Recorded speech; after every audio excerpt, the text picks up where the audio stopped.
საერთაშორისო ფინანსებზე წვდომა შესაძლოა გაძვირდეს და შესაბამისად გართულდეს. ამის ერთ-ერთ მიზეზად სპეციალისტები საერთაშორისო რეიტინგებში ჩვენი ქვეყნის პოზიციების გაუარესებას ასახელებენ. მაქსიმალური თამასა, რომელიც საქართველოს საერთაშორისო რეიტინგებში დაიჭირა, BB2 იყო. შექმნილი პოლიტიკური არასტაბილურობისა და საერთაშორისო პარტნიორებთან გაფრჩებული ურთიერთობის ფონზე კი ბოლო შეფასებით საქართველოს სუვერენული რეიტინგი BA2 დონეზე კი შენარჩუნდა, მაგრამ პერსპექტივა შეიცვალა სტაბილურობიდან ნეგატიურზე. რას ნიშნავს საერთაშორისო რეიტინგებში პოზიციების დაკარგვა არის თუ არა არსებული ინდიკატორის საგანგაშო და პოტენციური ინვესტორების დაკარგვის რისკებს აზღვევს თუ არა ხელისუფლება ჩინეთთან ურთიერთობების სულ უფრო გაღრმავებით. ნიკოლა ზალავიძე, კვლევით ცენტრ ჯეოქეისის მრჩეველთა საბჭოს წევრია, ჩვენი გადაცემის სტუმარი. მოგესალმებით. მადლობა გადაცემაში მონაწილეობისთვის. დავიწყებ იმ შეკითხვით, რომელიც ჩემს საკადრო ტექსტშიც დავსვი. პოზიციების გაუარესება საერთაშორისო რეიტინგებში არის თუ არა საგანგაშო თუ არის საგულისხმო? კიდევ ერთხელ მოგესალმებით. გაუარესება, რა თქმა უნდა, უკვე არის შედეგი და შესაბამისად ჩვენ გვინდა როგორი ეპითეტიც გვინდა ისეთ შევარგოთ. ჩვენ ფაქტი, რომ ფაქტის კონსტატაცია რომ მოვახდინოთ, ეს ფაქტი შედგა და ფაქტი არ დადგა რაღაც უცბად სამოწმენდილზე. საგანგაშო არის ის, რომ ის ფაქტორები, რამაც გამოიწვია ამ ფაქტის დადგომა, ეს პროცესია საგანგაშო. იმიტომ რომ ეს გრძელდება უკვე წელიწად ნახევარია. ჩვენ ვიცით, რომ B2 თუ ამ Moody's რეიტინგზე რომ ვსაუბრობთ, ამ შემთხვევაში მათი კლასიფიკაციით ეს სპეკულაციური რეიტინგი, ანუ ჯანკი, მაგრამ უკვე გზა მიდიოდა საინვესტიციოსკენ, რომელიც რა თქმა უნდა ძალიან რთული და გრძელი გზაა და ჩვენ ზეგა ამას არ მოგცემენ არავინ, მაგრამ ეს ნაბიჯებით იყო აქამდე მისული. ნეგატიურ პერსპექტივამდე, ანუ მოლოდინამდე, სანამივე და მანამდე იყო სტაბილური, მანამდე იყო პოზიტიური კიდევ. ანუ მესამე გაუარესების საფეხურია. ეს ყველაფერი წელწადნახევრის განმავლობაში ნაბიჯ მოხდა. პირველივე გაუარესება ამ ჩვენი მოლოდინის, როცა Moody's-მა, მანამდე Fitch-მა და Standard & Poor's-მა თანმიმდევრულად ეს სამი მსხვილი სარეიტინგო სააგენტომ ყველამ ერთნაირად დაინახეს ეს რისკები, რაც ჩვენი ქვეყნის პოლიტიკურ და ეკონომიკურ განვითარებას შეეხებოდა, რომელიც შიდა და გარე ფაქტორებით არის გამოწვეული, რა თქმა უნდა.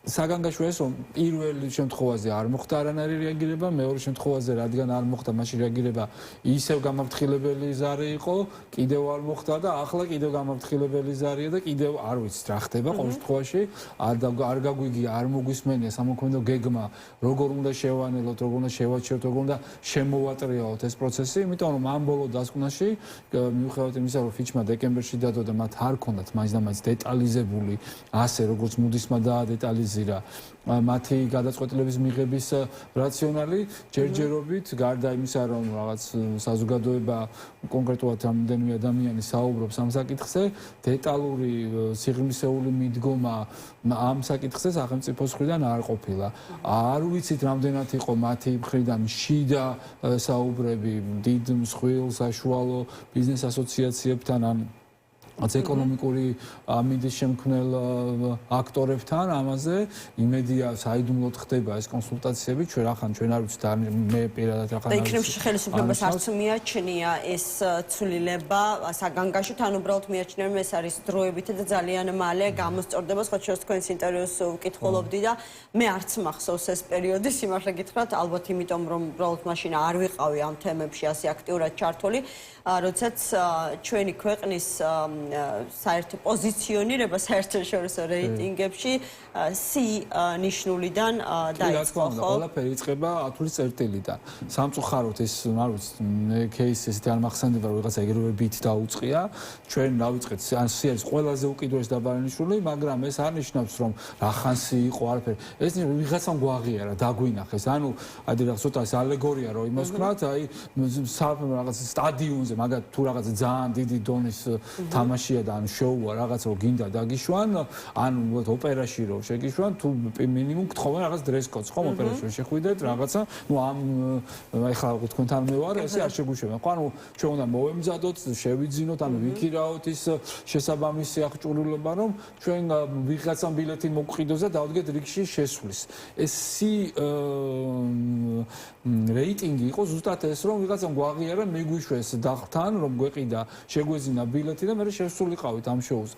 მაგრამ ამჟამად ხარ იქაც არის ადგილები, ხო, ეს შორიდან უყურებ, შორიდან რომ დურბინს აიღებ, ან გინდა რომ უფრო ახლო მიხვიდე, მე უფრო და უფრო გაუშინაურდი ამ გარემოს. ეს არის ზუსტად სუვერენული რეიტინგიც, არის ის რეპუტაციის, რომ მე თქვენ და მე რო ვიტყვით ვიღაცაზე, რომ ეს კარგი ტიპია, კი, კარგია, ჩვენი მაგრამ ჩვენ ეს უნდა ბჭყალებში უნდა გავყიდოთ უფრო ფართო აუდიტორიაზე და უნდა პირდაპირ გაგებით უნდა გავყიდოთ ქვეყნისეს კი უნდა ინვესტორზე, ეს ინვესტორი ზოგი არის ინსტიტუციური, ზოგი არის კერძო კომპანია, ასე შემდეგ, რომ მათთვის იყოს საინტერესო. ხო და ბატონო ნიკოლოზ, სწორედ ეს კითხეთ, რომ იქნებ ხელისუფლება სულაც არ აფასებს ასე მწვავედ სტაბილურიდან ნეგატიურზე, ხო, სტატუსის მესამე საფეხური იყო ბოდიშტონ გაგაწყვეტიათ, ეს არის მესამე საფეხური, ხო, სტაბილურობამდე იყო პოზიტიური განწყობა, რომელიც კიდევ უფრო მაღალი ამ შემთხვევაში იყო. აქედან ჩვენ თუ კარგად წავიდოდით, საშუალება გქონდა, რომ ორების მაგერად სამები გამختارიყავით, რომელიც კიდევ ერთი დიდი საფეხურია ამ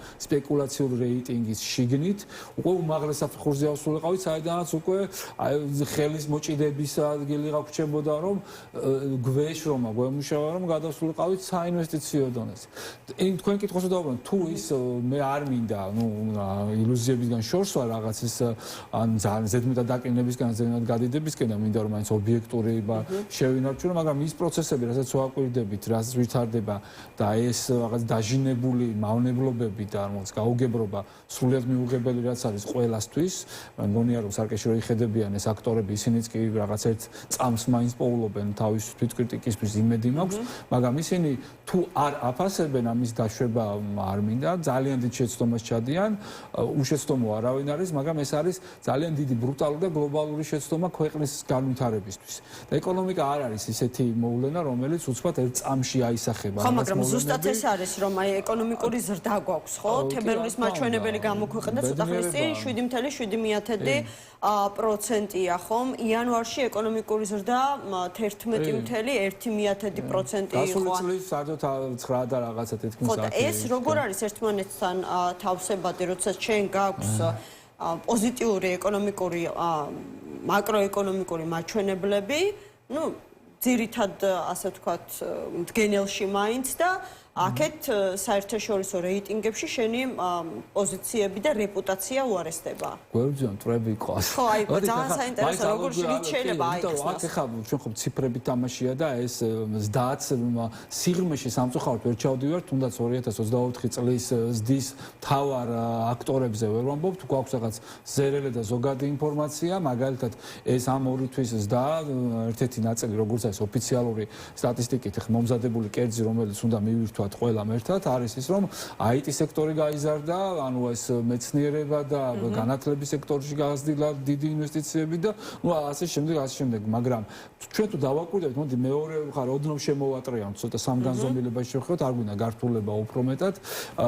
ამ ზდის ფონზე, რომელიც 2000 ბოლო 5 წელი გავაანალიზოთ, იმიტომ მიღებულია მაინც საშუალო და ახლო გრძელვადიანი პერიოდი 2019-20, შემდეგ კოვიდის პერიოდში ჩავარდნა, მაშინაც საკმაოდ ცეთი გზნობიარეს და ჰქონდა და კარგად ვიზრდებოდი, მაგრამ მეორე მხარეს თუ შემოვატრიალებთ აი ამ მაჩვენებლებს, თავი რომ დავამე შიგნით რომ არ ჩავთვალოთ რა იყო რეალური მოთამაშე ამ ზდის სტატისტიკური ციფრების ჯონგლირების.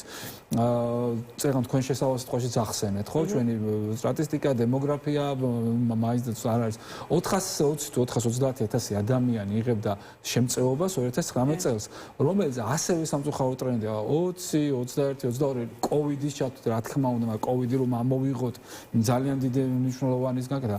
ახლა წელს 2024 წელს 25 წლის პირველი ორი თვის სტატისტიკა არ მინახია, შეიძლება არსებობს, მაგრამ მე რო არ მინახია არ ნიშნავს, რომ არ არსებობს, ხო? 24 წლის შეჯამებული ციფრა 720,000-მდეა გაზრდილი ეს მოცემულობა. ანუ ჩვენი 3.5 მილიონი მოსახლეობიდან 2005 წლის წინ ამ შემწეობას, ანუ უკიდურესად ღატაკი მოსახლეობის წილი შეადგენდა 400,000 და 300,000-ით გაიზარდა, ანუ თანამედროვე. მაშინ როცა ეკონომიკური ზრდის საშუალო შეწონილი მაჩვენებელი ზრდის არის, ანუ საერთოდ საუბარი რომ თუ გვაქვს ჩვენ რაღაცა პოზიტიური პარამეტრები, ხო, ანუ შეგვიძლია ვთქვა ლოგიკურად, შეგვიძლია ერთ-ერთი ვერსია დავასახელოთ, რომ შესაძლებელია მხოლოდ ასე ვთქვათ საზოგადოების ვიწრო წრე სარგებლობს აი ამ ეკონომიკური ზრდით, ან მათზე აისახება ეს ეკონომიკური ზრდა, ცნობს ზოგადად საბაზრო ეკონომიკა მსგავს დაშვებებს? ანუ დოლარი არ ნაწილდებოდეს, შეუძლებელია ყველაზე თანაბრად ნაწილდებოდეს, მაგრამ შეგვიძლია უცნობილესი ფილმი არაჩვეულებრივი გამოფენის სცენა, ხო? დამკვეთი რომ ისცემს მისი მეუღლის ეს არ არის ჩემი ტრიფონია, ხო? მაინც აი ზუსტად ამ დიალოგში ვართ ახლა ქვეყნის მოსახლეობა და სახელმწიფოს მმართველი გუნდი, რომელიც აი ის არის და ეს არ არის ჩვენი ტრიფონია, ხო? ანუ შინაარსობრივად, ანუ ეს მიზანი, რა თქმა უნდა, კარგია და რა ხარუხი ციფრების ორნიშნა, რვანიშნა, 950 ნიშნა ზრდის, მაგრამ თუ ამას არ მოაქვს არაფერი, რა მნიშვნელობა აქვს იმ გზასო თუ მას ტაძართან არ მივყევართ, ხო? იგივე ალეგორია რომ გენიალური ფილმიდან ავიღოთ მონანიებიდან, ხო? ანუ ზუსტად მაგნაწილში ვართ. ეკონომიკური ზრდა არის რაღაცა ნაწილი იმისთვის რომ იყოს მაინც ინკლუზიურიც, იყოს რაღაცა დოვლათზე ასახული, ეს დოვლათი რო იზრდება, ანუ არ უნდა დავემგვანოთ ჩვენ რაღაც ბრაზილიურ ფაველას და იქ რაღაცა სუპერ მდიდრულ ცხოვრება ადგილს, იმიტომ რომ ეს ეკოსისტემა უფრო და უფრო არაჯანსაღი ხდება. რეალურ ზრდაში ჩვენი ეკონომიკური ზრდის პროპორციაში დაახლოებით 1.5-დან 2%-მდე სტაბილურად არის სახელმწიფო ბიუროკრატიის დიდ გამოწვეული ეკონომიკური ზრდა.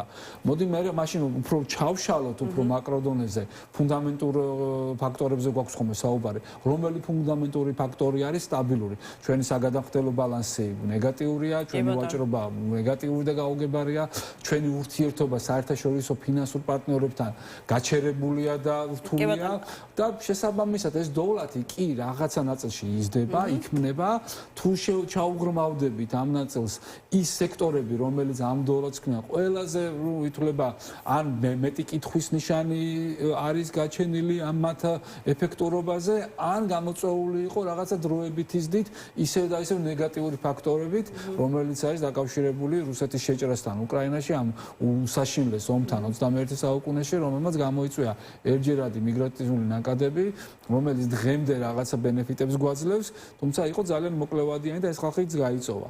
იგივე ის IT-ის და ამ ტექნოლოგიურ ურთიერთობებში ეს ზრდა იყო გამოწვეული აი ამ ნაკადით.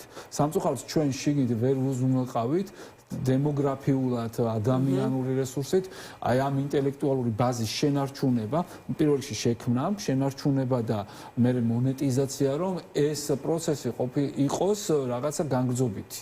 კი ბატონო, და თქვენ საერთაშორისო პარტნიორები, ფინანსური პარტნიორები ახსენეთ და სუვერენული რეიტინგის გაუარესების ერთ-ერთი შედეგი შეიძლება იყოს, ასე ვთქვათ, უნდობლობის გაჩენა სწორედ იმ საერთაშორისო ფინანსური ინსტიტუტების მხრიდან, ვისთანაც 10 წლების განმავლობაში საქართველოს საკმაოდ დაწყობილი ჰქონდა ურთიერთობა. აღარაფერს ვამბობ იმაზე, რომ 10-ჯერ დაფიქრდება საერთაშორისო ინვესტორი, ვიდრე გადაწყვეტს საქართველოში დააბანდოს ფული, თუ ეს ეგრეთ წოდებული რისკი ინვესტორი არ არის, ხო, ამ შემთხვევაში.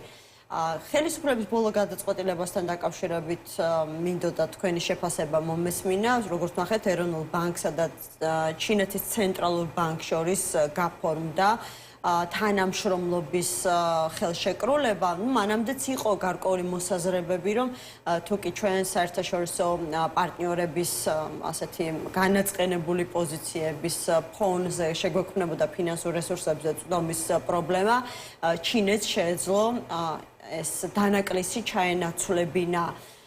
ხო, რადგან აი ეს ცნობილი ფრაზებით საუბრობთ, ხო, არსებობს ესეთი საკმაოდ ცნობილი გამონათქვამი, რომ ფულს სუნი არ აქვს. ანუ არ მიყვარს ეს გამოთქვა, მარტივად რომ ვთქვა, ხო, არის უფასო ფული ხაფანგში არისო მარტო. ხო, და ანუ ამ შემთხვევაში აი თქვენ ფიქრობთ, რომ ხელისუფლება რამდენად სწორ გამოსავალს ეძებს ჩინეთთან ასეთი მჭიდრო პარტნიორული ურთიერთობების გაღრმავებით ყველა ეტაპზე? კი, მოდი მე თავ შევიკავებ ისტორია არასისტორის შეფასებით, თუმცა მაინც ჩემი სუბიექტური აზრია და მე ცუდი ტიპი ვარ, აქციებზე ვარ ხოლმე და რაღაცა განსხვავებული აზრი მაქვს, ამიტომ ვეცდები მაქსიმალურად ობიექტური დავრჩი ამ ნაწილში.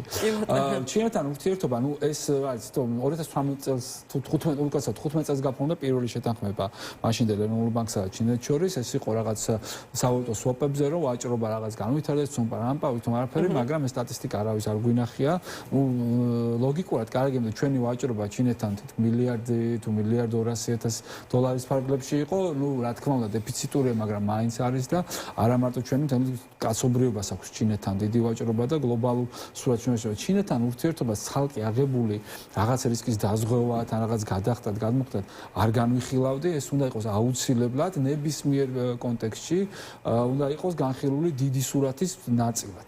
და ჩვენს პატარა ეკონომიკა, პატარა ქვეყანა, რომელიც ჩვენი გეოპოლიტიკით საზღვაო ხელმისაწვდომობით და ასე შემდეგ ჰაბი და ყველაფრის ჰაბი ვართ, რომ მოვისმინოთ ჩვენ ამით, მნიშვნელოვანი უფრო დაფიქრებული ნაბიჯები იყოს ჩინეთთან მიმართებაში გადადგმული.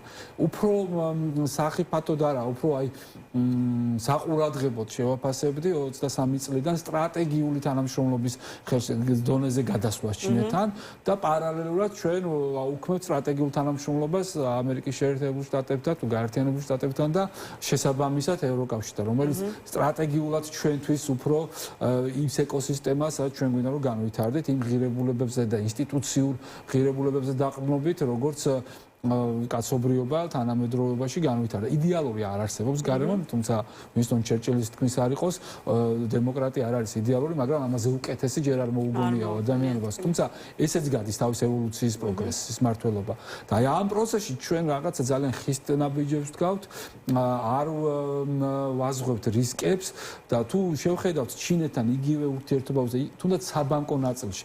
ეს არის უმსხვილესი საბანკო ბაზარი, რა თქმა უნდა, ძალიან პოპულარული, ძალიან დიდი, თუმცა არის ძალიან მკვეთრად გამოკვეთილი кейსები. აქ არის 4 უმსხვილესი ბანკი, რომელიც მთლიანად იმართება სახელმწიფო ინტერესით. ანუ აქ არის მათი წარმატებული და წარუმატებლობის кейსები, რომლებმაც ვიცით კარგად, ესეთი ცნობილი ფრაზაა debt trap diplomacy, ანუ სესხით ჩაჭერილი დიპლომატია ჩინეთის მხრიდან. ჩვენი ქვეყანა თუ არის მზად, რომ მაღალ კვალიფიციური იურიდიული მომსახურებით ჩინეთის ტერიტორიაზე, იმ შემთხვევაში თუ რამე სადაო გახდა სასამართლო პროცესში, ჩინურ სასამართლოდ შეგვიძლია რომ ვიდაოთ, იქ თავი დავიზღვიოთ და რაღაცა გამყარებულები ვართ სხვა პარტნიორების ზურგითაც, იმ შემთხვევაში თუ დაგჭირდა რაიმე კონკრეტულ საინვესტიციო დავას არ ვიტყოდი რა, ანუ რაღაც გაურკვევლობაზე სასამართლოს პროცესით გავლა, ჩვენ თუ ამისთვის ვართ მზად, მაშინ რა თქმა უნდა, ოკეი. და ასევე თუ ჩვენი სტრატეგიული პარტნიორები, დავანებოთ თავი ქაღალდზე რა არის, იმას რასაც მივესწრაფით, განვითარებული ქვეყნები, აი ამ ურთიერთობას როგორ შეაფასებენ, არის თუ არა ეს კოორდინირებული მათთან, იყო თუ არა ეს ყველაფერი და ასე შემდეგ, ამ კონტექსტში უნდა იყოს განხილული. მადლობა გადაცემაში მონაწილეობისთვის. ნიკოლოზ ალავიძე, კვლევით ცენტრ ჯეოკეისის მრჩეველთა საბჭოს წევრი იყო ჩვენი გადაცემის სტუმარი.